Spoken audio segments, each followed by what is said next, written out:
In 1982, Ted Danson looked at Shelley Long during Cheers tryouts and thought, "Oh no, that's really, really bad." But when the cameras turned on, they looked amazing together. What people watching at home didn't know was how bad things were getting behind the scenes. The actors started whispering about problems. When they practiced their lines together, it felt more like going to therapy. After every practice reading, one person would ask for the script to be changed over and over. By the fifth year, even the nicest people on the show had enough. When she finally quit, one actor said it was one of the best first days they ever had. In 1982, three women were about to make a huge decision about their lives. Shelley Long, Lisa Eichhorn, and Julia Duffy all made it to the final round of tryouts for a new TV show called Cheers. The people making the show already liked Shelley best. They thought she would be perfect to play a character named Diane Chambers. But Shelley was busy making a movie called Night Shift and didn't want to try out at first. She thought they should just give her the part without making her audition. It wasn't because she was showing off. She was confident and also under a lot of pressure. Glenn Charles, one of the people who created the show, had to personally convince her to read lines for it. And when she finally did, it was done. The team knew right away. That was it. She was Diane. But it wasn't just about her. The final test was putting each actress with different actors who were trying out to play Sam Malone. Shelley was matched up with Ted Danson. The second they started reading lines together, something special happened. It wasn't perfect. It wasn't smooth. But it felt real and exciting. The bosses at NBC saw it. They felt it. The chemistry between Danson and Long made the decision easy. That day, Shelley got the part. Julia Duffy didn't. And later that same year, she awkwardly got cast as one of Diane's friends in an early episode called Any Friend of Diane's, acting opposite the woman who beat her for the role. It hurt in ways nobody talked about out loud. For Ted Danson, working with Shelley Long was hard right from the start. When he first met her during tryouts, his reaction was honest and blunt. He thought, "Oh no, that's a bad idea." He felt like everything about her was wrong for him. The way they acted didn't match. She was dramatic, careful, and theatrical. He was more chill and went with his gut. He said later, "I don't know, we were so different. Our styles, our approach, our everything is really different." And at first it showed. Their early times together were awful. They couldn't even stay in the same room without some kind of tension. But the moment the cameras started rolling, something weird happened. It worked. She would say a line and he would fire back even harder. The back and forth was electric. The audience loved it. Even when they weren't talking between takes, even when they couldn't understand each other as people, they came alive as characters. Ted knew she was brilliant, but that didn't make working together any easier. From the very first episode, Shelley brought the same serious energy she had used on stage to the TV comedy world. She treated every line like it had to mean something deep. She didn't just say lines quickly. She asked questions. She gave her opinions. She changed scripts. And not just small changes. Sometimes whole scenes were completely redone because she believed Diane needed more depth or cleverness. Assistant director Thomas LaFaro said she would spend hours after practice talking with writers, taking apart every scene and rebuilding it with endless questions. At first, the writers tried to help her, but over time they got tired. Glenn Charles said that after every single table reading, Shelley would immediately want to talk about it. It wasn't throwing fits. It wasn't acting like a diva. It was just constant analyzing, constant questions. She was doing what she thought was right, but it was wearing everyone down. The cast started to notice. Nicholas Colasanto, who played Coach, was one of the first to connect with her. They both had theater backgrounds. He understood where she was coming from. At first, he became her strongest supporter, but even he started to feel exhausted by the endless script talks. He told producers quietly that the rehearsals were starting to feel more like therapy sessions than comedy shows. He tried to help. He tried to explain how television worked. He had done big movies like Rio Bravo and The Hustler. He knew pacing, he knew timing, and he knew that sitcoms moved fast. But Shelley wanted to slow everything down. And eventually, even Colasanto couldn't keep up. He stayed polite in public. He never turned against her. But the weight of her way of working was starting to crush the team. Then came the Emmy. In 1983, Shelley Long won Outstanding Lead Actress in a Comedy Series. It was her moment. On stage, she smiled. She thanked the Cheers team. She even thanked Ted Danson, saying no actress could ask for a better partner. It should have been a victory for everyone. But behind the scenes, things were already falling apart. According to Thomas LaFaro, Shelley celebrated her Emmy win alone. The cast was already pulling away. They were whispering about her, saying she was too intense, too controlling, too much for a sitcom. What started as admiration for her talent had turned into quiet anger. Even Colasanto had stepped back. She was successful, but she was alone.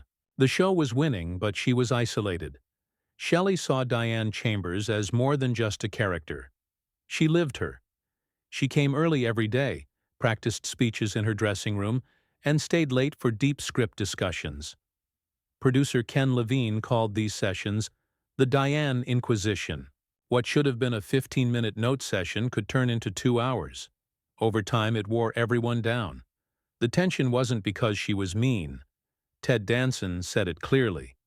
There's not a mean bone in Shelley's body, but her way of working was slow and demanding, and it made a fast-paced show hard to run. As the years went by, things didn't get better. In the 2012 GQ Oral History of Cheers, Glenn Charles said Season 5 was when things started to get a bit rough. Shelley's perfectionism reached its highest point. She questioned lines. She questioned direction. She pushed for extra takes. She stopped filming to fix hair or makeup details she believed messed up Diane's character. The writers had to rewrite scripts, not because they were broken, but because she didn't think the lines fit Diane's world. This ate into other characters' time. It made the rest of the cast feel smaller, less important. Rhea Perlman once said, "It's not really something I can talk about. I can't go there." That silence said a lot. Shelley didn't mean to cause harm. She believed she was protecting something important. Diane wasn't just a woman in a bar. She was a smart person in a world that didn't get her. Shelley fought to make her real, but the cost was high. Long filming days, overtime pay, crew exhaustion, lost patience. John Ratzenberger joked that Diane was stealing the soul of the show. Everyone felt the drag. It became harder to hide. Ken Levine, who helped write the show, documented it all. He admitted Shelley brought remarkable depth, energy, sensitivity, and talent. He never denied that her work made the show better, but he also said it made the work harder. The energy she poured into Diane raised the bar and also stretched production to its limits. Years later, in September 2024, Ted Danson appeared on the Smartless podcast and opened up again. He told the same story. His first thought was still, "Oh no, that's a bad idea." He remembered how different they were, but he also remembered what it felt like when it worked. It was a fair fight. That's what made Sam and Diane feel real. In 2025, on Andy Richter's show Where Everybody Knows Your Name, Danson admitted he told producers not to cast her. She'd be terrible, he warned. But producers ignored him, and he laughed, saying, "Usually when they did the opposite of what I said, it worked brilliantly." He still praised her. He said she was a brilliant character actor who put us on the map. He gave her credit where it was due, but that didn't change the past. Behind the scenes, their relationship stayed polite. Sometimes warm, sometimes cold. It was never easy. He once told people in 1987, "Our relationship, Shelley's and mine, has included not being happy with each other and being happy with each other." They got through 5 seasons together. They stayed professional, and the tension, oddly enough, helped. It gave Sam and Diane that edge, that feeling of something almost too real to be fake. The audience loved it, but it came at a cost. The The show was great because Shelley Long gave everything to it, but the set never fully recovered from it. When Shelley Long walked into the Cheers pilot audition in 1982, Ted Danson took one look at her and thought, "Oh, no, that's a bad idea." He said it years later on a 2024 podcast, but even back then, something in the room felt off. They had chemistry on screen. Yes, the kind that made you watch every argument between Sam and Diane like it was real. But behind the scenes it was hard.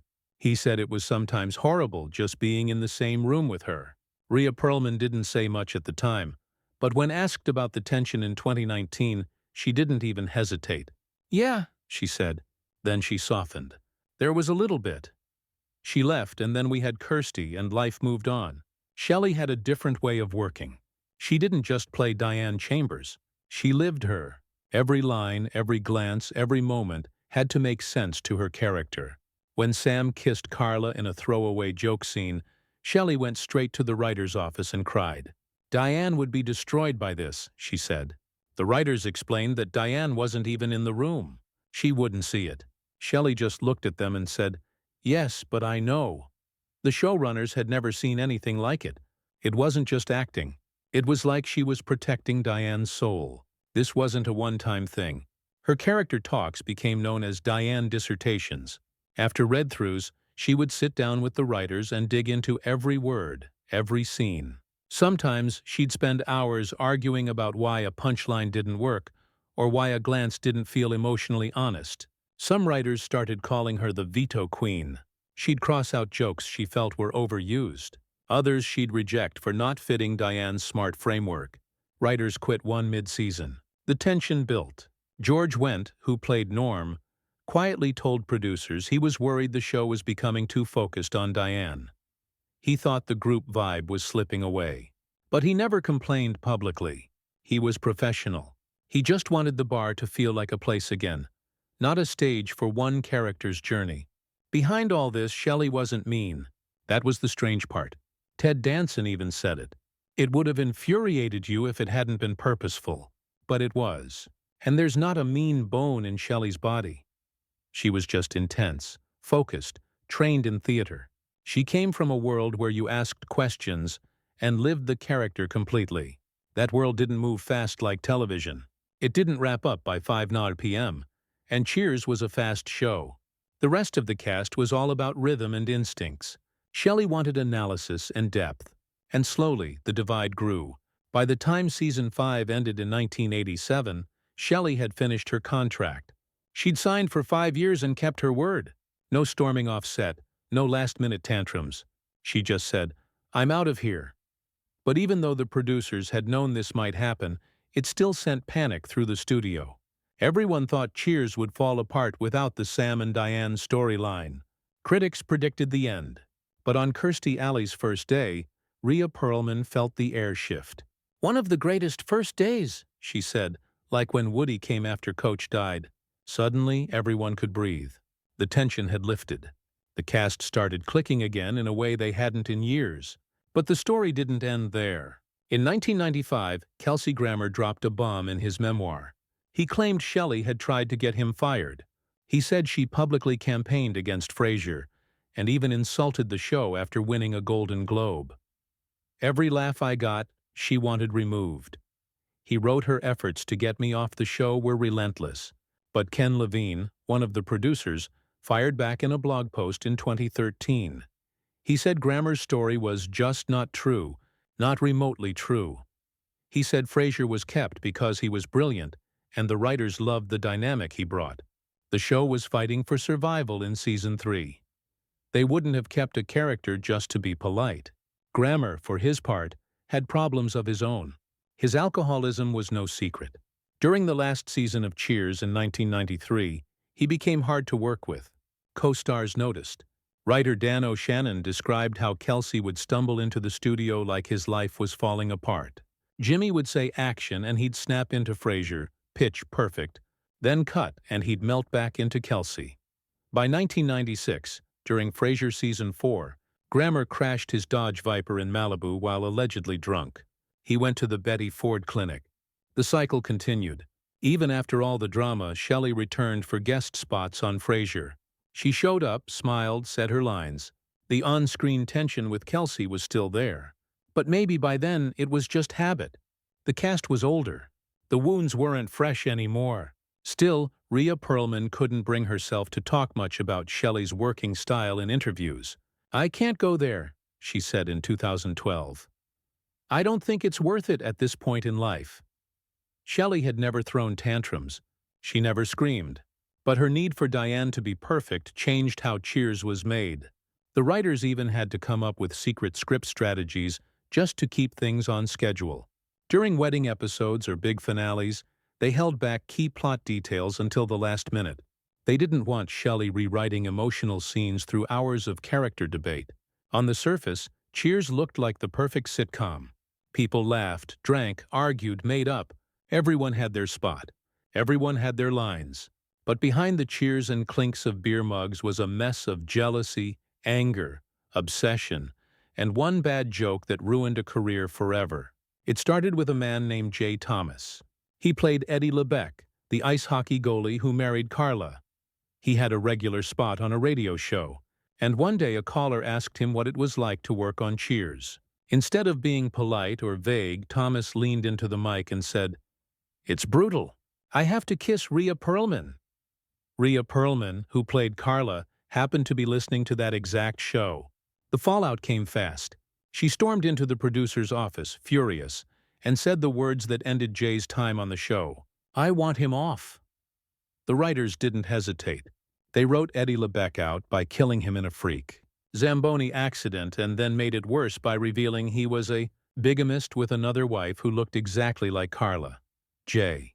Thomas later said on Howard Stern's show that he was crushed to lose the part. It wasn't a mistake in acting or timing. It was his mouth. One careless joke and it was over. That wasn't the only tension on set.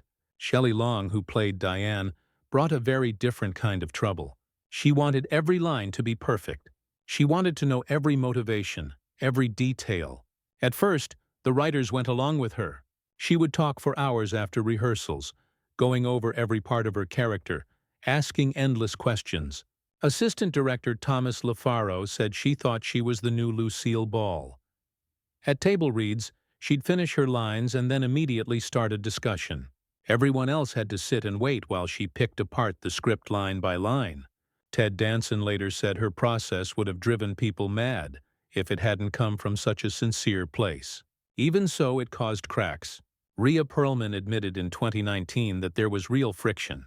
Shelley wasn't mean, but she slowed everything down. And for a cast that worked tight and fast, that was enough to make her feel like an outsider. Then came Woody Harrelson. He was 24 when he joined in season 4, and the rest of the cast was mostly in their 30s. They saw him as a threat, so they decided to humble him. First, they tried basketball. Harrelson crushed them. Next came leg wrestling on the grass by the stage. John Ratzenberger gave it a go. Woody beat him too. Then it was arm wrestling. Ted Danson wouldn't let go and ended up with a permanent elbow injury. Woody still won. Finally, they turned to chess, thinking they could beat him with brains instead of strength. But Harrelson wiped the board with them there too.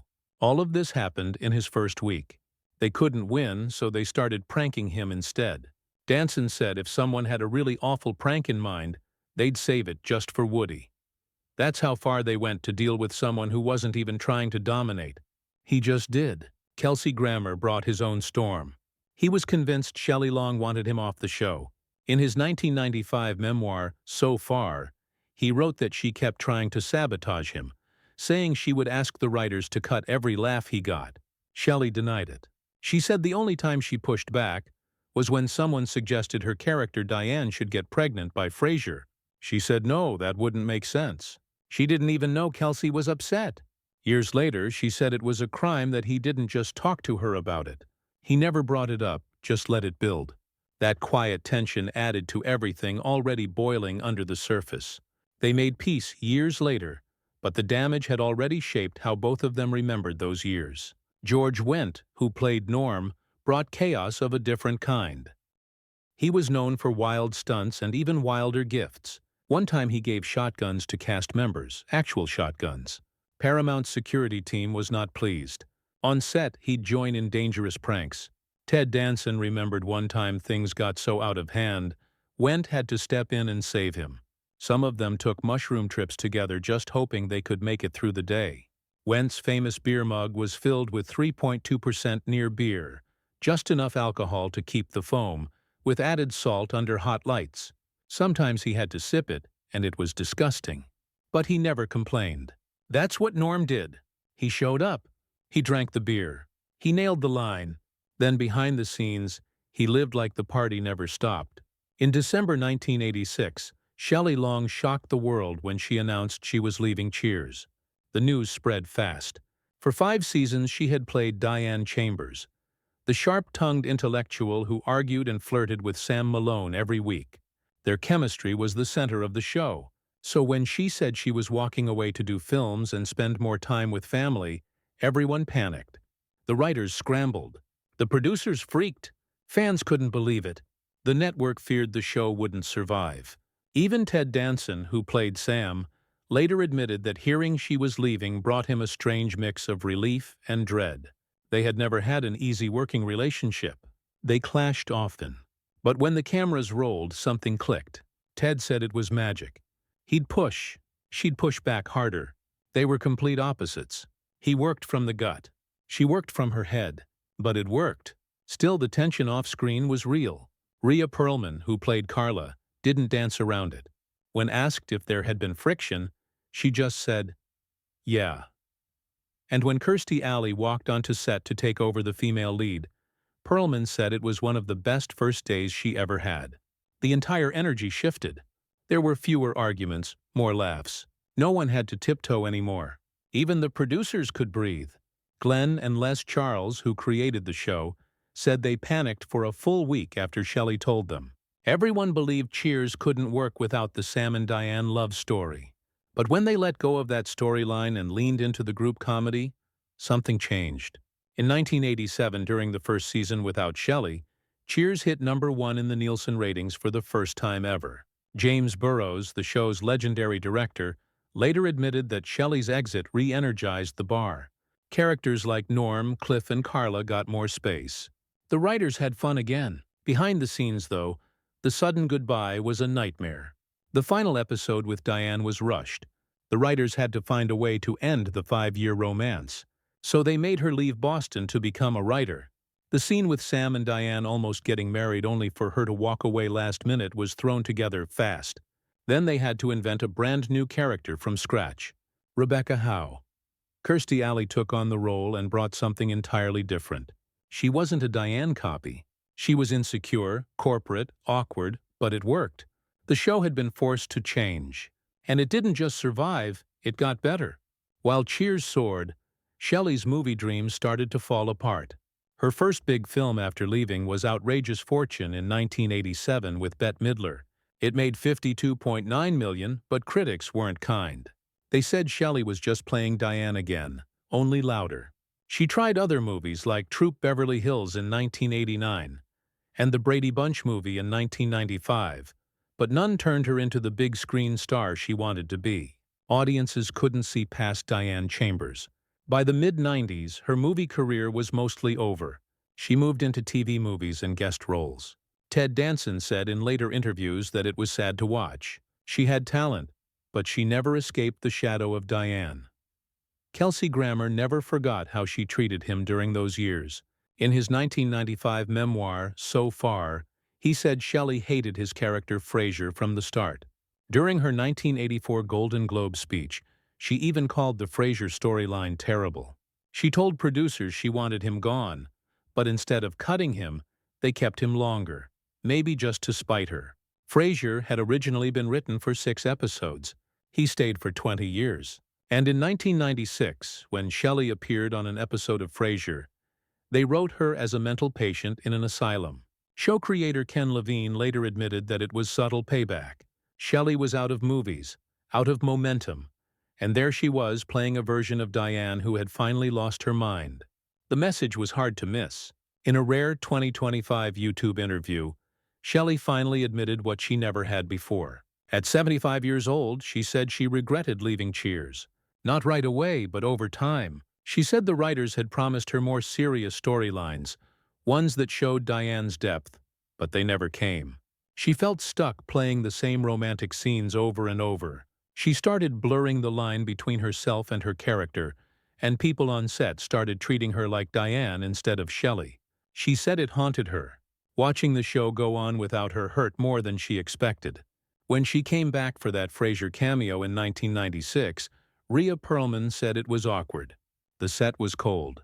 No one knew how to talk to her anymore. Old wounds had never healed. The distance between her and the cast was real, and it never truly closed. George Wendt, who played Norm, saw it all happen. Before he died in May 2025 at age 76, he gave one last interview. He said he always wished Shelley had stayed in touch. When she left, it opened up more space for him and other characters, but something always felt missing. When the cast got together at the 75th Emmy Awards in January 2024, Shelley didn't show. Everyone else was there. Ted, Rhea, Kelsey, John Ratzenberger, even Woody Harrelson made it. George needed a cane that night. His nephew Jason Sudeikis helped him to the stage, but Shelley was gone again. And George said that every time they tried to reunite, her absence made it feel incomplete. 2 months after that Emmy reunion, George died in his sleep. There had been a moment when things almost got better. In 2013, Shelley had a stroke. It scared everyone. Ted Danson visited her in the hospital. They hadn't spoken much in years. He said the silences between them were heavy. They talked, but it didn't fix anything. The resentment was still there. Rhea Perlman started speaking more kindly about Shelley after that, but the core of the cast never fully came back together. They'd moved on. She hadn't. Ted made peace with Kelsey Grammer before it was too late. In October 2024, on his podcast Where Everybody Knows Your Name, Ted apologized. He said, "I missed out on the last 30 years of Kelsey Grammer. I feel like it's my bad." Their friendship had ended over a small fight on set when Ted called out Kelsey for being unprepared. Kelsey later said he was drinking heavily and struggling with doubt back then. But neither man ever brought it up again until they did. And then it was over. 30 years of silence gone with a few words. Shelley never had that moment with the others. She often defended herself in interviews. She said the rumors about her being difficult were unfair. She said she was just thorough. She took her work seriously. She saw herself as the next Lucille Ball. Assistant director Thomas LaFaro said she'd spend hours talking with writers after rehearsals, trying to perfect everything. It wasn't mean. It wasn't dramatic, but it wore everyone down. Glenn Charles said it caused a split between her and the cast. Ted Danson said it wasn't easy working with her, but it was never pointless. He believed she was Diane, and that was how she worked. That was just her process. When the 2024 Emmy reunion happened and she backed out at the last minute, fans were disappointed. She had said yes, then she said no. Kelsey Grammer just shrugged and said, "Too bad." People started saying again what they always said. Maybe Cheers was better without Diane. Maybe it only found its real rhythm after 1987. But the truth was more complicated. Shelley Long helped launch that show. She helped make it smart and funny and unforgettable. But she also couldn't stay. And when she left, everything changed, on screen and off.